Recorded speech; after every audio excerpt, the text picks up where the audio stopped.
სახელი არის ნიკოლოზი, მე გახლავართ მეტროპოლიტი ახალქალაქისა და კუმურდოსი და კარის ეპარქიის. ესე იმიტომ გამოითქმება ეს ტიტული, რომ თავიდან ეს იყო ახალქალაქისა და კუმურდოს ეპარქია, რომელშიც შედის ახალქალაქის რაიონი და ნინოწმინდის რაიონი და მოგვიანებით დაემატა კარის ეპარქია, ეს არის დღევანდელი თურქეთის ყარსის ვილაიეთი, ანუ ყარსის რაიონი, სადაც ისტორიული ძველი ქართული ტაძრებია, იქიდან იწყებოდა საერთოდ საქართველოს კარი, ამიტომ ქვია ყარსი, ქართულად არის კარი. ეს არის კარის ეპარქია და დღემდე მინდა გითხრათ, რომ ეს არის ეპარქია, ესე რომ ვთქვათ, მისიონერული, იმიტომ რომ მართლმადიდებელი მოსახლეობა, რომელიც არის ძირითადად ქართული, არის მთელი მოსახლეობის 3%. პატარაობაში რომ გითხრათ, რაზე ოცნებობდით, ძალიან გაგიკვირდებათ ყველას. ჩემი ოცნება იყო, ვინმე გამختارიყო. მაგრამ სინამდვილეში ესეც გამოვიდა. მე მინდოდა ყოფილიყავი ტაქსის მცხოვრები, ტაქსისტი. ესე იგი, რატო?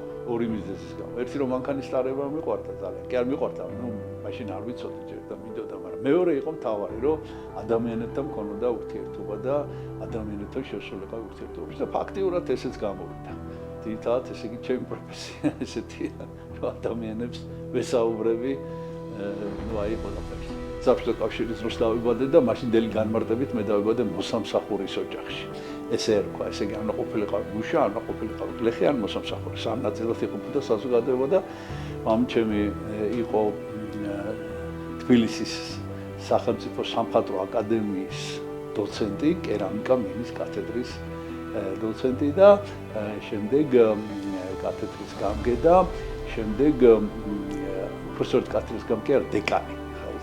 არამერიოს და დედაც მუშაობდა, დედა პროფესიით ჟურნალისტი იყო, მაგრამ ბოლოს ისიც მუშაობდა სახელმწიფო სამხატვრო აკადემიაში და გავიზარდე, შეიძლება ითქვას, სამხატვრო აკადემიაში ბავშვობიდან იქვისდებოდი და ამიტომ გარდა იმისა, რომ მე თვითონ ამ კერამიკის სახელოსნოში ვაკეთებდი ნაკეთობებს, უფროსების დახმარებით, რა თქმა უნდა, გარდა ამისა ვიცნობდი აი უდიდეს და გამოჩენილ მხატვრებს სერგო ქობულაძეთი დაწყებული და ასე შემდეგ აპოლონ ქუთათელაძე და რომელი ერთი ჩამოთვალა. აი ამ ღირებულებებით ვიზრდებოდი. სინამდვილეში ეს თითქოს და ესე იგი ესეთი განსხვავებული ხო დიაპაზონი სინამდვილეში ერთ რამეს ემსახურებოდა აი ისე ის რაც ბავშვობიდან სულ მინდოდა ადამიანებთან ურთიერთობა. პირველი ჩემი ესე იგი ეს ურთიერთობა დაიწყო ბუნების სიყვარულით, ამიტომ გადავწყვიტე რომ ფიზიკოსი გამختارიყავი და ამიტომ იყო რომ ჯერ სანამ კომაროვის სკოლაში ჩავაბარებდი, გაძლიერებული მათემატიკური სკოლა იყო, 55 საშუალო სკოლაში სწავლობდი და იქ ძალიან სერიოზული ექსპერიმენტი ტარდებოდა ამ დროს. მერე კომაროვის სკოლა და მერე ჩავაბარე თბილისის სახელმწიფო უნივერსიტეტში ფიზიკის ფაკულტეტზე და შემდეგ სწავლა განმაგრძე მოსკოვის ლომონოსოვის სახელობის სახელმწიფო უნივერსიტეტში, ასევე დავამთავრე ფიზიკის ფაკულტეტი. ეს იყო ჩემი პირველი ძირითადი ინტერესი, რომ სამყარო შემემეცნებინა, მაგრამ მოსკოვის უნივერსიტეტში სწავლისას საშუალება მქონდა, რომ ურთიერთობა მქონოდა უამრავ ადამიანთან, სხვადასხვა ეროვნების, სხვადასხვა სახელმწიფოდან იყვნენ ჩამოსულები და მაშინ ესე იგი კაფეო ჩამომიყალიბდა აზრი, რომ ვერ მივცემ ჩემ თავს უფლებას, რომ ჩავიკეტო კაბინეტში, ჩემთვის ფიზიკა ეს თეორიული ფიზიკა იყო, ესე იგი ეს არის ფურცელი, კალმისტარი და ძირითადად ამით ამოიწურებოდა ჩემი ფიზიკოსობა, აი ასეთი უნდა ყოფილიყო და მე გადავწყვიტე, რომ შევსულიყავი ადამიანებთან ურთიერთობაში, ადამიანებთან შეხვიდე ურთიერთობაში რაღაცა უნდა უთხრამათ და აი ამისთვის საუკეთესო საშუალება იყო ხელოვნება და ხელოვნებაში ყველაზე მასობრივი, ყველაზე უფრო კონტაქტური, მაშინ ჯერ კიდევ როგორც მოგახსენებთ, საბჭოთა კავშირი იყო, ეს იყო კინოხელოვნება.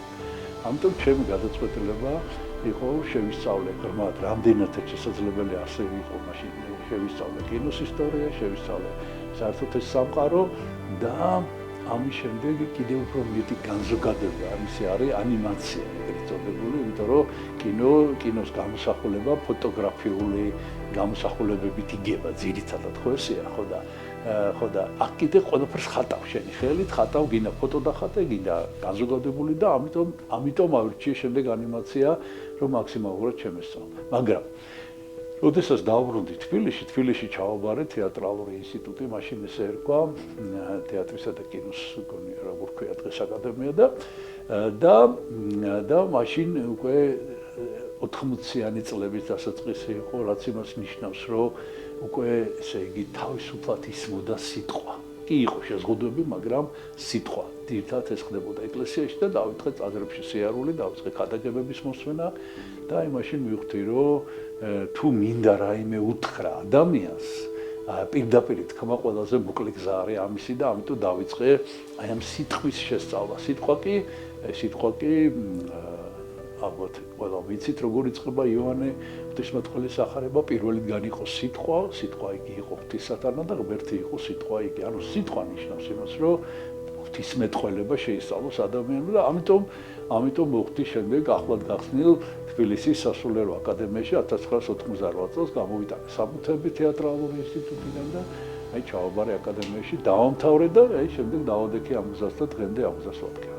იცით რა, ეხლა ეს ცოტა ლიტერატურული თუ რაღაც პოეტური ნათქვამია და სინამდვილეში მიუხედავად იმისა, რომ ყოველგვარი აბსოლუტური აკრძალვა იყო საბჭოთა კავშირის დროს ნებისმიერი ესე იგი რელიგიური აქტივობის გამოხატულების დედა ჩვენგანაც კი ბავშვებისგან და ოჯახისგან დაფარულად მას ჰქონდა ხატები თავისი დამალული, მოცულობდა ხოლმე იშვიათად რომ თვალი მოგვეკრა ამისთვის. ალბათ ამან განაპირობა შეიძლება ითქვას დიდი როლი ითამაშა. მე კიდევ ჩვენ ორნი ვიყავით ბავშვები ოჯახში, მე და ჩემი უმცროსი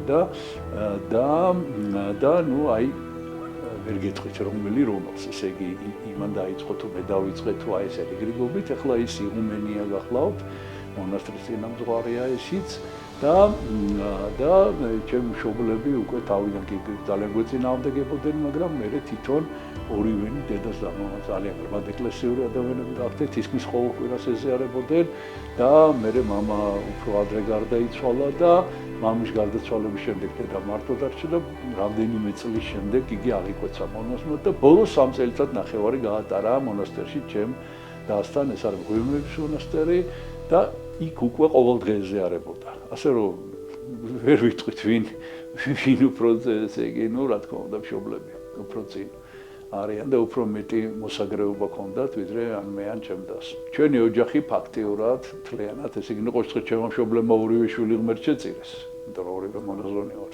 ძალიან ძნელი იყო მაშინ, იმიტომ რომ 80-იან წლებში საზოგადოებაში ისეთი პროპაგანდა იყო, ისე მოდკი ვერ ხვდებოდით რომ ეს პროპაგანდა, ყველამ ვიცოდით რომ სემინარიაში უშიშროების თანამშრომლები სწავლობენ, რომ სემინარიაში ესე იგი ყოველად უვარგისი ადამიანები იყრიან თავს და სახში რო თქვი რომ ხა მაინც სემინარიას და აკადემიის შორის დიდი განსხვავება ვერ დაინახეს და რო თქვი რომ სასულიერო აკადემიაში ვაპირებ ჩადარებას, ნუ ეს იყო ჩაბარების გამოსცემის ჩაბარებას, ეს იყო ტრაგედია ოჯახში, მთელი ნათესაობა შეიკრიბა იმისათვის რომ კონსილიუმი მოიწვიეს, შეიძლება ითქვას რომ რაღაცა დავერწმუნებინათ რომ ეს არ გამეკეთებინა, მაგრამ მე ყველა კითხვას მშვიდად გავეც პასუხი და ერთ-ერთმა ჩემმა ნათესავმა ისიც კითხვა რომ ამ რაღაც უნდა აკადემიის დამთავრება ყველაფერი უკვე იცისო და მოკლედ ესე და ნუ დაწყნარდნენ მე ჩემი მშობლები რა თქმა უნდა და აი როგორც მოგახსენეთ კიდე ჩვენზე უფრო მეტად გამოავლენეს ეს ეკლესიური ცხოვრება. ერთის მხრივ ძალიან რთულია რა თქმა უნდა,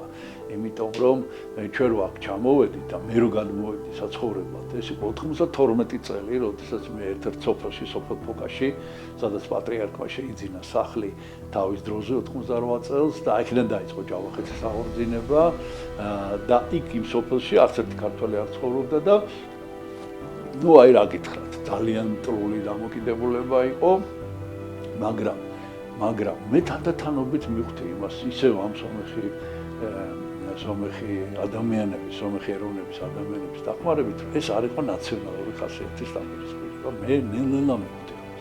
ეს არის საერთოდ დაპირისპირება უცხოს მიმართ. მაღალთიან ქართულ სოფელშიც რო დამეწყო ეს ცხოვრება, თუ არ ეწოდინებოდათ რატო არის იქ, გაუგებარი იყო, რატო ჩამოვედი, ამინდა აქ მარტოს. და შემდეგ კიდევ ჩამოვიყვანე მონაზვნები, მათთან ერთად დავიწყე ცხოვრება და თავიდან ძალიან ძლიერი იყო დაპირისპირება, რასაც ხელს უწყობდა კიდევ რუსული პროპაგანდა, პირდაპირ ყოველგვარი იმის გარეშე შემიძლია მითხრა გეჭვების გარეშე, აქ რუსული სამხედრო ბაზა იყო 2007 წლამდე, რომლებიც აი პირდაპირ დროს, ენერგიას, სახსრებს ხარჯავდნენ იმისთვის, რომ ჩვენს წინააღმდეგ, რომ აი განეწყოთ მოსახლეობა და აი ყველაზე საშინელი აქ ადგილობრივი მოსახლეობისთვის აი ყველაზე საშინელი ეპიტეტი რაც არსებობს, აი ეს შეგვარქვეს, რომ ჩვენ ვართ თურქეთის ჯაშუშები. ესე იგი, ესეთი რუსულად ვიტყვი ამ ფრაზას, ეცი მანახი ტორეცკი შპიონი. და ესე იგი, სულ ეგონათ, რომ მე დავდივარ იარაღით, რომ ვარ თურქეთის, ანუ ნატოს და თურქეთის, ესე იგი, ჯაშუში. და აი ამაზე იყო ძირითადად მთელი დაპირისპირება და ეხლა ესე უცებ ვერ მოგიყვებით როგორ გადავლახეთ ეს.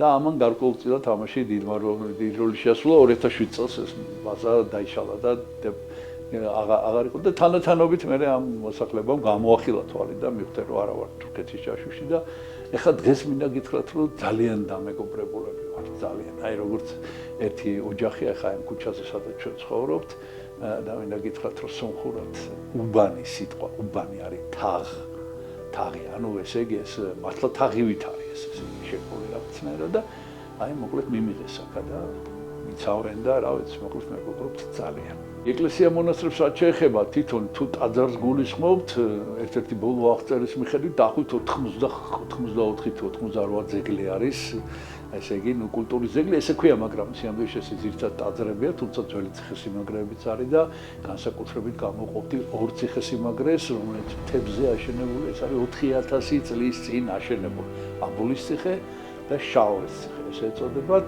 ეს არის აბრაამის პერიოდი აი აბრაამი რო იყო ცოცხალი იმ პერიოდში არის აშენებული და ეს კიდე ცალკე ძალიან მნიშვნელოვანი თემა. ტაძრები გვაქვს უძველესი ტაძარი მე-6 საუკუნის არის გვიანესი არის მე-14 საუკუნის მერე შეწყდა საერთოდ აქ ტაძრების მშენებლობა და ეხლა ჩვენ დროში ჩვენ ავშენებთ და ვაპირებთ კიდე აშენებას რაც შეეხება მონასტრებს 8 მონასტერი ფუნქციონირებს და უბრალოდ 10 აგარი კიდე ფუკის დედათა და ფუკის მამათა მონასტერი წმინდა ნინოსი რომელიც ეგრეთ წოდებული სტავროფიგიალური მონასტრებია და ეპარქიას არ ექვემდებარება მაგრამ ჩვენს დაქვემდებარებაში 8 მონასტერია ერთი მამათა და ძირითადად დედათა მონასტრებია რაც შეეხება სიწმინდეებს საერთის განგებით ჩვენთან ეპარქიაში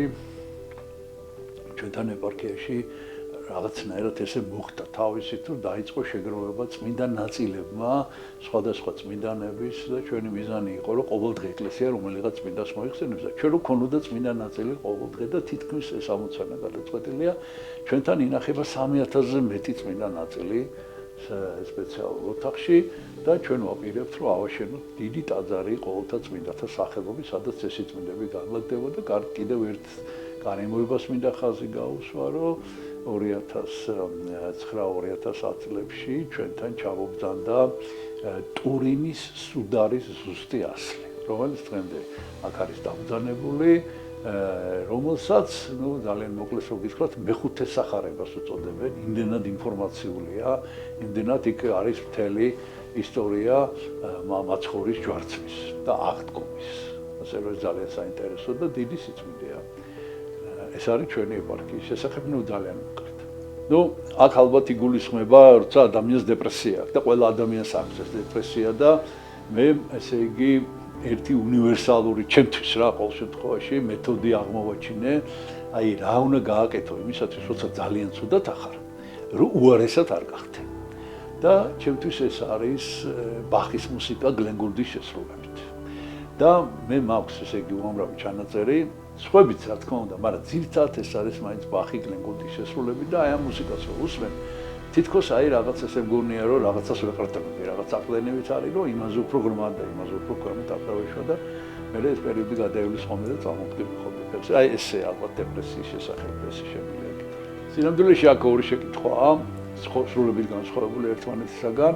ერთი არის რომ პატრიარქს აქვს თუ არა შეწყალების უფლება და შეწყალების უფლება ეს არ არის მარტო ლიტერატურული რაღაცა, ეს არის აბსოლუტურად ჩამოყალიბებული იურიდიული ცნება და ჩვენმა პატრიარქმა სხვათა შორის ეს ჩვენს ქვეყანაში მარტო პრეზიდენტს აქვს და პატრიარქმა რაღაც რამდენიმე წლის წინ ითხოვა ამ უფლების გადმოცემა, მაშინ პრემიერ-მინისტრი იყო ბატონი ირაკლი ყარიბაშვილი და იგი ძალიან ესე იგი დადებითად შეხვდა ამას და გამოაცხადა კიდევაც, მაგრამ ისეთი რეაგირება მოყვა საზოგადოების მხრიდან, რომ მაშინ სახელმწიფომ ამისგან თავი შეიკავა და მგონი კარგით გააკეთა, იმიტომ რომ ეს რთული, ძალიან რთული თემაა, შეწყალების თემა, იმიტომ რომ ბევრი სხვადასხვა მოკლედ რაღაც მოყვება ამას.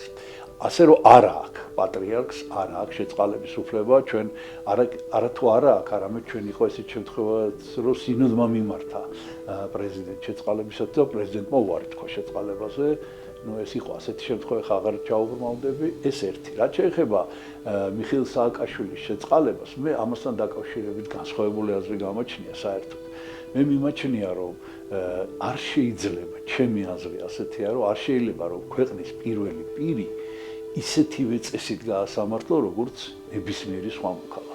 იმიტომ რომ მას ძალიან დიდი პასუხისმგებლობა აქვს და როდესაც მიხეილ სააკაშვილის დაპატიმრების საკითხი იყო, როდესაც მის წინააღმდეგ იყო ეს ყველაფერი, მე მაშინ მქონდა შეხვედრები ხელისუფლებასთანაც, მთავრობასთანაც და მათაც უთხარი, რომ სახარებაში წერია პირდაპირ, როგორი საწყაულითაც მიუწყო, იგივე საწყაულით, ანუ იგივე კანონებით შენ თვითონ განიკითხები და ფაქტია, რომ დღეს ბატონი ირაკლი ყარიბაშვილი კი არ მიხარები, მაგრამ ისიც ისევ ციხეში აღმოჩნდა. არ არის სწორი ეს საერთოდ. პირველი პირის გასამართლება ასეთნაირად არასწორი. რა თქმა უნდა, შეიძლება პირველი პირი დამნაშავე იყოს, რა თქმა უნდა შეიძლება, მაგრამ იგი უნდა განიკითხოს სხვა კანონები და მსოფლიო ესე იგი პრაქტიკაში გვაქვს ამისი მაგალითები, ისეთი უდიდესი დამნაშავეებიც კი, რომლებმაც საკუთარ ხალხს გენოციდი მოუწყო, მაგალითად 300,000 ადამიანი იყოს მოკლული, ეს არის ამინი, უგანდის პრეზიდენტი იყო, მასაც კი მიუსაჯეს საშინაო პატიმრობა და 2003 წელს გარდაიცვალა თავის საკუთარ სახლში. ოღონდ ეს იყო სრულებით განსაკუთრებული შემთხვევა. ამიტომ, რა თქმა უნდა, მე არ მაქვს ეს ილუზია, რომ არავის არაფერი არ დაუშავებია, რა თქმა უნდა, დამნაშავეები არიან, ოღონდ სახელმწიფო არის, ესე რომ ვთქვათ, ძალადობრივი მექანიზმი. თუ შენ სახელმწიფოში მოღვაწეობ და სახელმწიფოში შეუძლებელია სახელმწიფო მართლობაში არ ჩაიდინო რაიმე, ჩვენი ჩვეულებრივი აზრით დამიშავა. ამიტომ მე მიმაჩნია, რომ არ არის სწორი საერთოდ სააკაშვილის ციხეში ყოფნა და შეწყალება ნიშნავს იმას, რომ რაღაცა უნდა ავადოთ. მე ვფიქრობ, სხვანაირად უნდა იყოს ეს საკითხი დაბანებული. მე ვთვლი, რომ ის ციხეში არ უნდა იყოს. ძალიან ადვილია სათქმელად, გასაკეთებლად ძნელია, ეს არის ის, რომ ლოცვა ისევე როგორც ნებისმიერი სხვა საქმიანობა უნდა იყოს შესწავლის საგანი. უნდა შეისწავლოს ადამიანმა ეს ლოცვა და ამისთვის ყველაზე კარგი მასწავლებელი არის საკუთარი მოძღვარი. ეს შეკითხვა უნდა დაუსვათ საკუთარ მოძღვარს, რომელიც განგისაზღურავთ მინიმალურ ლოცვებს, რომელიც ყოველდღე უნდა იკითხოთ იმ შემთხვევაშიც კი თუ არ გესმით, რას კითხულობთ და როდესაც თქვენ ამას მიეჩვევით, როდესაც შემდეგ ნაბიჯებს გადადგამთ, აი თანდათანობით თქვენ მერე უკვე იგრძნობთ კიდევაც იმას, როგორ მიდის ეს ლოცვა უფალთან. ოღონდ ეხლა ესე მოკლედ მე თქვენ ამას ვერ მოგეყვებით და ვერ აღხსნით. დამწყები მე დავითნე კიდე სხვა არის, ეს პირადი ლოცვები კიდე სხვა არის და მე დავითნეს მივცემ ერთადერთ რჩევას, რომ რაც შეიძლება მეტი იკითხოს ხმამაღლა. ანუ ხშირად დაესწროს ღვთისმსახურებას და რისი წაკითხვის უფლებასაც დამწყებ მე დავითნეს აძლევენ. პირველ რიგში ეს არის ფსალმუნები და სხვა კიდევ ლოცვები, რაც შეიძლება ხშირად იკითხოს, იმიტომ რომ ეს თითქოს რაღაც შიგნით გროვდება ეს ნალოცი რაც არის და რაც უფრო მეცი ლოცვებს, მით უფრო უკეთესად გამოუვა ეს ლოცვა. ესე წმინდა მამებიც ამბობენ და მეც ამას გირჩევთ, რომ რაც შეიძლება ბევრი იკითხოთ წმინდათა ცხოვრების შესახებ. აი პირველი ლიტერატურა, რასაც ადამიანი უნდა გაეცნოს, ეს არის არა წმინდა მამათა თხზულებები და არა საღვთო წერილის კომენტარები, რაც არსებობს და დღეისათვის ხელმისაწვდომი, არამედ წმინდათა ცხოვრება. მათი ცხოვრებისეული მაგალითები, იმიტომ რომ ლოცვის დროს ესე ვამბობთ ჩვენ ტაძარში, რამე თუ წმინდა ხარ შენ ღმერთო, ჩვენო და წმინდათა შორის განისვენება. აი ღმერთი განისვენებს წმინდათა შორის და თუ ჩვენ ამ ცხოვრებას, წმინდათა ცხოვრებას, რასაც ჩვენ ვაკეთებთ ახლა, იმიტომ რომ გიჩხარით 3000-ზე მეტი წმინდა ნაწილი გვაქვს და ეს იმას ნიშნავს, რომ ჩვენ ამ წმინდანების ცხოვრებას ვსწავლობთ. ყვები მე ჩემი YouTube არხი მაქვს ვისარგებლებ შემთხვევით და ესე იგი შეგიძლიათ გამოიწეროთ, ეს არის მეუფე ნიკოლოზი ესე არის და შემდეგ ტირედა რომელი ნებისმიერი რიცხვი დაასახეთ 400-ზე მეტი საუბარი მაქვს ჩაწერილი და აუცილებლად რომელიმე საუბარს ნახავ და მე უკვე ბევრ სხვა საუბარს მე ვყვები წმინდანების შესახებ მიკოლებმა ცხოვრებას და მინდა გითხრათ, რომ გონი ამაზე საინტერესო ჯერჯერობით ჩემთვისაც კი არაფერი. ნუ ჩემთვის შეხვედრა ეს რა თქმა უნდა იგულისხმება ალბათ რომ მე შევხვდი და ისიც შემხვდა ალბათ ეს იგულისხმება თორე ისე ტაძარში რომ დავიწყე სიარული ეს იყო სიონის საკათოლიკო საპატრიარქო ტაძარი ეს იყო 80-იანი წლების დასაწყისი რომ მაშინ იგი ყოველდღე არა კვირაში 4 დღე ტაძარში ატარებდა ეს იყო შაბათ საღამოს ლოცვა ეს იყო კვირასწირვა ეს იყო შაბათ საღამოს პარაკლისი და სამშაბათ საღამოს პარაკლისი და აი პარაკლისებზე და აი წირვა-ლოცვაზე რომ დავიწყე სიარული მე მას უკვე სისტემატურად ხედავდი მაგრამ აი ესე პირადი კონტაქტი მასთან მქონდა როდესაც მე შევიტანე საბუთები 1998 წლის ზაფხულში რომ ჩამებარებინა სასულიერო აკადემიაში და აი პირადად მას გავესაუბრე შევხვდი მისაღებ გამოცდაზე. მისაღებ გამოცდაზე მან დამისვა ესეთი შეკითხვა, რომელიც არასტანდარტული შეკითხვა, ლიტურგიკა ეს იყო საგანი, ანუ ღვთისმსახურების წესი, აი რა როგორ წესი და რიგი როგორია ღვთისმსახურების და მან დამისვა ესეთი შეკითხვა, რომელიც შეიძლება ითქვას სრულებით არასტანდარტულია და ამ კითხვაზე პასუხს უბრალოდ ვერსად ვერ მოიკითხავდი, გონი დღესაც არ გამიგია რომ სადმე ესე წეროს, რა აი საღამოს ლოცვას ნუ ხო ესწრებიო მეთქი კი რა თქმა უნდა ცისკარს ვესწრებიო შეაბეთობი და აი ცისკარს ყველაზე მეტად რა რომელი ლოცვა გავს რომელსაც ჩვენ ვკითხულობთ მე უკვე ტაძრის გარეთ და მე დავფიქრდი და მეუთხარ ეს არის პარაკლისი მეთქი იმიტომ რომ სტრუქტურულად ერთნაირია გალობები იკითხება სახარება იკითხება და ძალიან გაუხარდა პატრიარქს ეს პასუხი რომ გავეცი გამიღიმა ეხლა მისი ღიმილი ყველას გახსოვთ თუ არა და ყველა შეგიძლიათ ნახოთ როგორ იღიმებოდა ხოლმე მათი კი არა ცალ-ცალ გაიხსნა სახეთქლიანად და აი ეს რა თქმა უნდა არასოდეს დამოუწყება ბოლოდან დავიწყებ და დღეს რომ ჩვენ გადავხედოთ ესე იგი ჩვენი წმინდა სინოდის სიას აი 39 უდელთავარი ღებულობდა არჩევნებში მონაწილეობას მინდა გითხრათ რომ აი ანკეტის თვალსაზრისით აი რომ ნახოთ მე მგონია რომ უწმინდეს და უნეტარეს შიო მესამეს გონია ყველაზე კარგი ანკეტა ყველა ჩვენთაგან შორის იგი აი ფილმის ცხოვრების და თანმიმდევრული ხა მე მაგალითად დაოჯახებული ვიყავ სამი შვილი მყავს მაგალითად რაც მაინდა-მაინც სახარბიელო არ არის კათოლიკოს პატრიარქისთვის ხო ასევე სხვა ეპისკოპოსებს ყველას რაღაცა აქვს მიზეზი და ასეთი მიზეზი უწმინდეს და უნეტარეს შიოს არ აქვს ძალიან ჩემი აზრით ძალიან მნიშვნელოვანია რომ ეს არის ღრმა ესე რომ ვთქვათ ინტელიგენტი ოჯახიდან არის წარმოშობით მისი მშობლები, ბებიები, ბაბუები ძალიან მნიშვნელოვანი წვლილი აქვს ჩვენი ქვეყნის განვითარებაში შეტანილი და თვითონაც არაჩვეულებრივი ახალგაზრდა იყო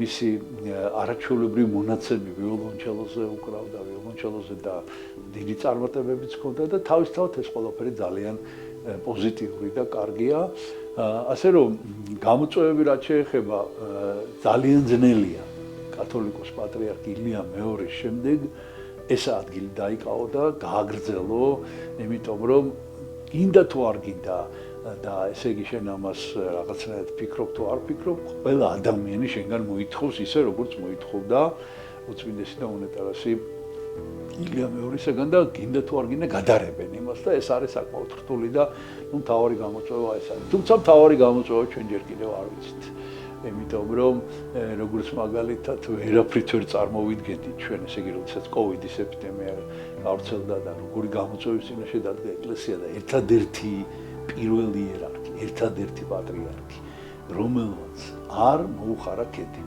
და რომელმაც პრინციპულად არ დაკეტა არც ერთი ეკლესია იყო კათოლიკოს პატრიარქი ილია მეორე ვერავინ ვერ გაუძლო ამ გამოწვევას თელ სოფლიოში ვერავინ ხო და არ ვიცი ახლა რა გამოწვევები ველოდება კიდე და უწმინდესი და უნეტარესი შიო როგორ გაუძლოს ჩვენ ყველანი გვერდში დავუდგებით რა თქმა უნდა რაც შეეხება ესე იგი არჩევნებს მე ესე იგი გამოვაცხადე ხმამაღლა ყველა მიცის ეს განცხადებების გავაკეთე ამაზე რომ მე წმინდა სინოდის განჩინებას ვემორჩილები ეს იმას ნიშნავს რომ მე დღეს ვარ ჩვეულებრივი წევრი წმინდა სინოდის ჩვენი ეკლესიის მაგრამ არ ვეთანხმები მე მიმაჩნია რომ კანდიდატობაზე ესე იგი წმინდა ესე იგი ამ პატრიარქის კანდიდატობაზე მეუფე დანიელისთვის და მეუფე ისაიასთვის უარის თქმა არ იყო სწორი და მე ვფიქრობ, რომ თუ ეს მღვდელმთავრები არჩევნებში მიიღებდნენ მონაწილეობას, მე ვფიქრობ შეიძლება მაინც მეუფეშიოს გაემარჯვებინა არჩევნებში, მაგრამ ეს ბევრად უფრო ღირსეული გამარჯვება იქნებოდა, ვიდრე ის, რომ რაღაცა არასწორი მიზეზით ეს იყო ასაკობრივი შეზღუდვა და ეს იყო დიპლომი, ესე იგი, რომ მე ვფიქრობ, რომ ეს დიდი სირცხვილია ძალიან, რომ ეპისკოპოსს დიპლომი მოთხოვო თავის ღვთისმეტყველო განათლების დასადასტურებლად, იმიტომ რომ ჩვენ ომი გამოვიარეთ და არა ერთი ომი. და ჩვენ ესე იგი ვიბრძოდით, ჩვენ ვცდილობდით, რომ ესე იგი ჩვენი მრევლი აგვეზარდა და ან მეუფე დანიელს, ან ახლა მეუფე ისაიას უთხრა, რომ საეჭვოა მისი ღვთისმეტყველო განათლება, ну ეს არის ახლა სრულებით არასწორი. ამას ვერასოდეს ვერ დავეთანხმებ. ამიტომ მე მაშინაც ვთქვი, ეხლაც ვიტყვი, რომ ჩემი ხმა მაგალითად მე აუცილებლად ვიცოდი ხმას მეუფე დანიელს, მიუხედავად ყველაფრისა და რადგან ეს საშუალება არ მომეცა, მე ხმა არავისთვის მიმიცია. სხვათა შორის პატრიარქობაზე კი არა, სასულიერო პირობაზე არ ვფიქრობდი მაშინ და არც დიპლომისთვის არ სწავლობდი. მე მქონდა ესეთი დაუუკებელი რაღაცა წყორვილი, რომ რაც მინდოდა ის გამეკო. და მეუფე დანიელი სასულიერო აკადემიაში იყო ჩემი პედაგოგი. და ეხლა კიდე იმაზე თქმა, რომ იმას დიპლომი არ აქვს და მე მაქვს დიპლომი, რომელიც მან მომცა. ну ეს წარმოუდგენელია. არაფერი პიროვნული ამაში არ არის. გესმით? მე ვფიქრობ, რომ უნდა მიიღო მეუფე დანიელს არჩევნებში მონაწილეობა, მაგრამ თუ წმინდა სინოდი მაინც მეუფეშიოს აირჩევდა და მე ვფიქრობ, რომ შეიძლება ესეც მომختار იყო. მე ესე ვფიქრობ. მაშინ ესე იგი, ну, უფრო მეტი სიმსუბუქით მივიღებდით მის პატრიარქობას. ეხაც აბსოლუტურად ბოლომდე ვემორჩილებით და ბოლომდე მხარში დაუდგები მეუფეშიოს თვითონაც ძალიან კარგად იცით. იცით რა, როგორ არ მიფიქრია, მაგრამ მინდა გითხრათ, რომ ეს მიზეზი მაგალითად რა, ყველაფერს დავიდავანებ. მე მყავს 3 შვილი და 11 შვილი. ხო და ასეთი ადამიანის პატრიარქობა არ არის სწორი უბრალოდ. იმიტომ რომ ჩვენ ესეთი წესი გვაქვს, რომ ეპისკოპოსი უნდა იყოს ბერი და ეპისკოპოსს არ უნდა კონდეს საზრუნავი ოჯახზე. მე ბერი გავხდი აღვიკვეთზე, დავტოვე ოჯახი და ნუ ვიდავტოვე, მაგრამ ოჯახი არ დამტოვა. 11 შვილი ყავს, აი 11 შვილი და ეხლა რა უთხრა იმათ, რომ არა ვარ თქვენი ბაბუა თუ რაღაცა და ამიტომ და კიდე ერთ რამეს მოგახსენებთ, აი ჩემი პატრიარქობის შესახებ, მე ზუსტად არჩევნების წინ მქონდა ძალიან საინტერესო შეხვედრა მეუფე მარკოსთან, ეს არის საზღვარგარეთის რუსული ეკლესიის გერმანიის ეპარქიის მეთაური, რომელიც არის 48 წელი მართავს ამ ეპარქიას. წარმოიდგინეთ, წარმოშობით გერმანელია და ამას წინათ იყო იქ არჩევნები, რამდენი 2-3 წლის წინ არჩევნები და ესე იგი იყო ლაპარაკი, ვინ უნდა ყოფილიყო საზღვარგარეთის რუსული ეკლესიის პირველი იერარქი.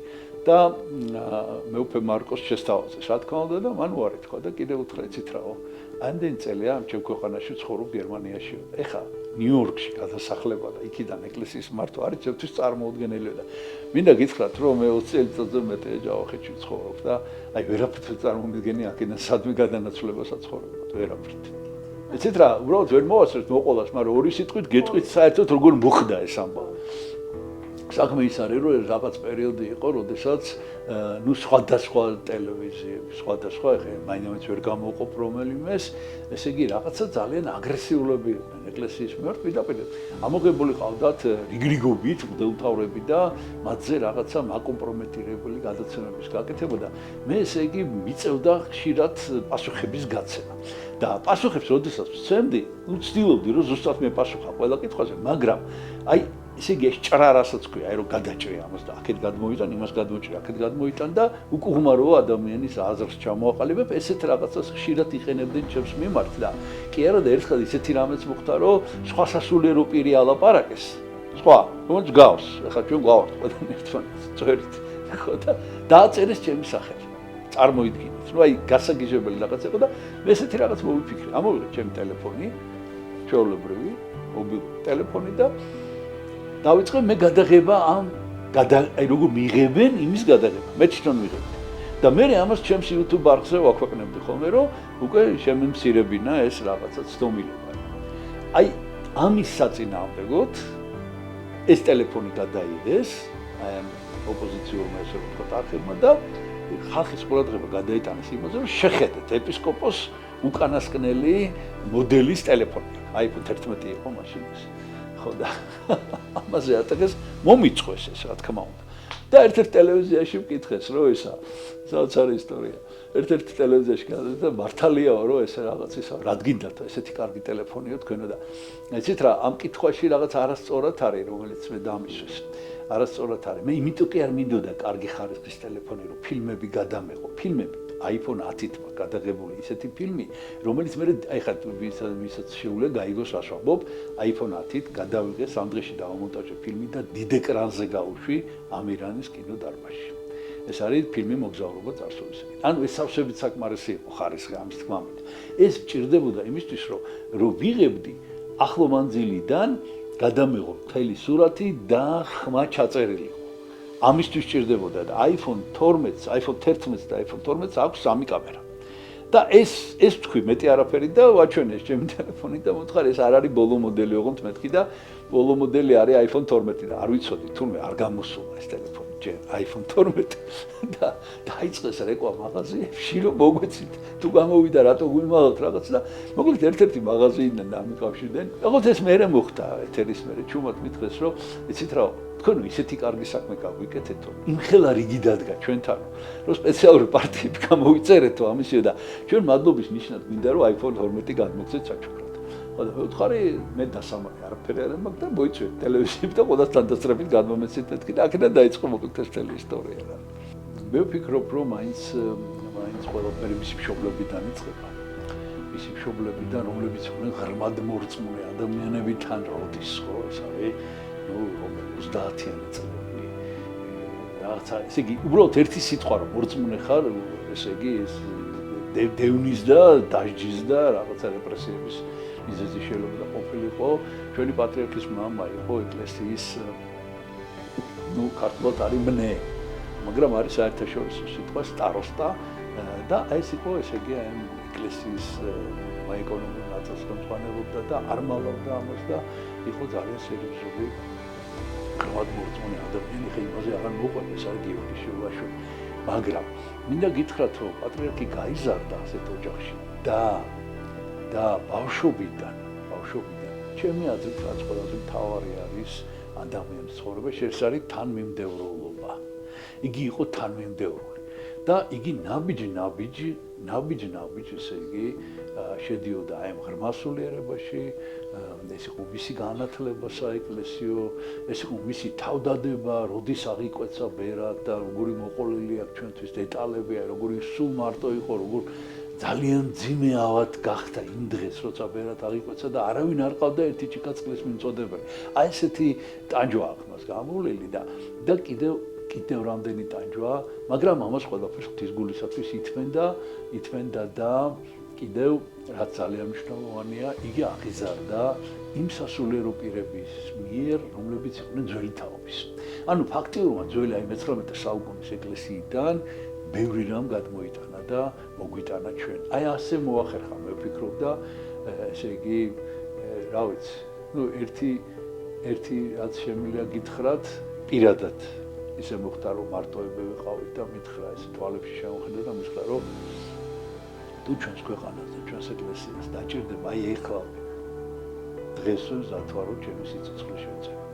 აი ესე ცხოვრობდა, ესეთი იყო ჩვენი პატრიარქი და უფალიც არ ტოვებდა და რა თქმა უნდა ეს ყოველთ ღვთის გამოცხადებით და ღვთის ძალით შეიძლება ყოფილიყო, რა თქმა უნდა. ამიტომ მე მიმაჩნია რომ იგი არის წმინდანი, ნამდვილი წმინდანი და მიმაჩნია რომ დაუყოვნებლივ და შეირიცხოს წმინდანად. მე მინდა გითხრათ რომ იმიტომ კი არა რომ მე ვარ ახლა სასულიერო პირი და იმიტომ ვამბობ ამ სიტყვებს პირიქით. ამ სიტყვებს რომ ვამბობ, იმიტომ გავხდი სასულიერო პირი. ყველაზე სწორი, ყველაზე მნიშვნელოვანი ეს არის ღვთისმფარლობა. ეს არის მართლმადიდებლობა. ჩვენ უნდა ვიყოთ მართლმადიდებელი ქრისტიანები და უნდა კარგად შევისწავლოთ, ღრმად შევისწავლოთ, რას ნიშნავს მართლმადიდებლობა. და რაც უფრო მეტად ვიქნებით მართლმადიდებლები, მით უფრო მეტად ვიქნებით თავისუფლები. აი ეს არის. თავისუფლებას უსურვებ, ოღონდ თავისუფლებას ჭეშმარიტებაში და ქრისტეში. ვერთმა დაგლოცოთ ჩვენთან არს ვერც.